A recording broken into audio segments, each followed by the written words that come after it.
जरांगे पाटलांची या संदर्भात बोलणं झालंय? मनोज जरांगे पाटलांची माझी स्वतंत्र भेट झाली आहे, राजकीय चर्चा सुद्धा झालेली आहे. त्यांना एकच मी विनंती केली आहे की तुमचा उद्देश आणि आमचा उद्देश एकच आहे. उलट तुम्ही कुठल्या उमेदवाराला पाडण्यापेक्षा आपण कसं निवडून आणू शकतो जेणेकरून आपला माणूस तिथं विधानसभेच्या पटलावर आपला आवाज तिथं आणू शकतो. आणि म्हणून मला विश्वास आहे, आमच्या सगळ्या टीमला विश्वास आहे की ते निश्चित आमच्या बरोबर आमच्यावर येतील. म्हणजे मी काही वेगळं नाही, तर कोण वेगळं नाही. एक सामुदायिक हे नेतृत्व आहे, सामूहिक हा समविचार आहे आणि हा विचार एकच आहे की आपल्याला महाराष्ट्राला एक चांगला पर्याय द्यायचा. नाव ठरलंय, चिन्ह, पक्ष, लोगो असं काही विचार केलाय का काही? मला वाटतं आघाडीचं एक स्वातंत्र्य चिन्ह काय, महाशक्तीचं जर स्वातंत्र्य चिन्ह ते आहे, प्रहारची आमची बॅट आहे.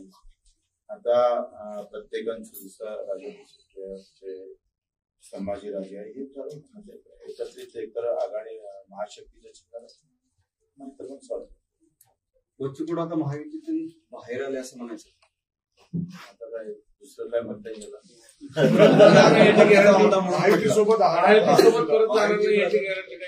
तुम्हाला स्टॅम्प पेपर लिहून द्यायचं.